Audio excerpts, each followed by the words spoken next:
Assalamualaikum warahmatullahi wabarakatuh. Di sini saya akan menjelaskan sedikit tentang ekosistem terumbu karang. Yang pertama ada pengertian terumbu karang. Terumbu karang terdiri dari dua kata, yaitu terumbu dan karang. Terumbu berarti batuan sedimen dari kapur atau kalsium karbonat CaCO3 yang dihasilkan oleh karang. Sedangkan karang adalah koral atau sekelompok hewan dari ordo Scleratinia yang menghasilkan kapur tadi.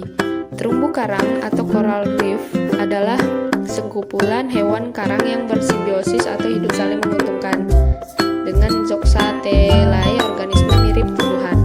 Terumbu karang termasuk dalam jenis filum Cnidaria kelas Anthozoa yang memiliki tentakel.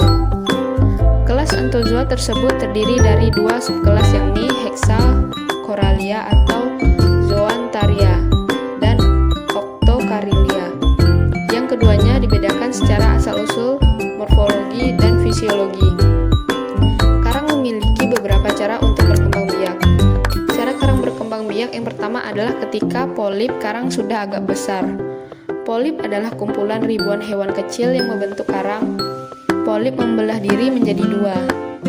Cara kedua adalah polip karang mengeluarkan sel-sel reproduksi ke air. Kemudian sel-sel itu akan bergabung dan membentuk polip-polip yang baru. Kita masuk yang kedua, ada fungsi terumbu karang. Fungsi terumbu karang yang pertama, pelindung ekosistem pantai.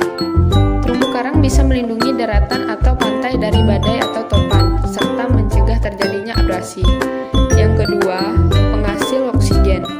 Bagaikan hutan yang ada di daratan, terumbu karang memiliki kemampuan untuk menghasilkan oksigen di dalam laut, sehingga baik bagi kenyamanan biota laut. Yang ketiga, rumah bagi berbagai jenis makhluk hidup. Tumbuhan laut memanfaatkan terumbu karang sebagai rumahnya.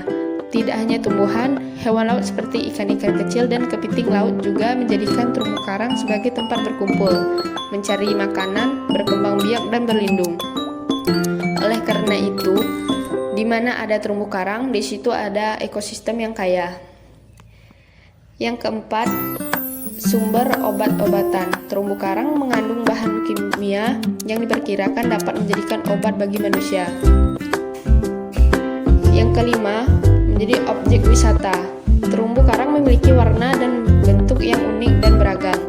Hal ini menciptakan pemandangan yang sangat indah, sehingga sangat cocok dijadikan sebagai objek wisata. Yang keenam, daerah penelitian.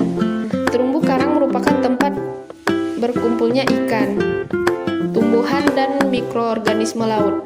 Maka banyak penelitian yang dilakukan pada kawasan terumbu karang untuk mendapatkan informasi penting.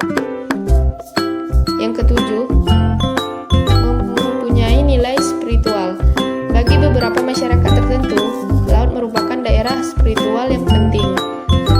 Terumbu karang memiliki peran penting untuk menjaga laut agar tetap baik. Kita masuk yang ketiga, jenis-jenis terumbu karang. Berdasarkan letak, terumbu karang tepi atau fringing reefs. Terumbu karang tepi atau karang penerus berkembang di mayoritas pesisir pantai dari pulau-pulau besar. Perkembangannya bisa mencapai kedalaman 40 meter dengan pertumbuhan ke atas dan ke arah luar menuju laut lepas. Dalam proses perkembangannya, terumbu ini terbentuk melingkar yang ditandai dengan adanya bentukan ban atau bagian depan karang mati yang mengelilingi pulau. Pada pantai yang curam, pertumbuhan terumbu jelas mengarah secara vertikal. Contoh, Bunaken, Sulawesi, Pulau Panaitan, Banten, Nusa Dua Bali. Terumbu karang penghalang barrier reef. Terumbu karang ini terletak pada jarak yang relatif jauh dari pulau, sekitar 0,52 km ke arah laut. Dengan dibatasi oleh perairan berkedalaman hingga 75 meter, terkadang membentuk lagon atau kolam air atau celah perairan yang lebarnya mencapai puluhan kilometer. Nah, itu saja yang dapat saya sampaikan. Terlebih terkurang saya mohon maaf. Saya ucapkan assalamualaikum warahmatullahi wabarakatuh.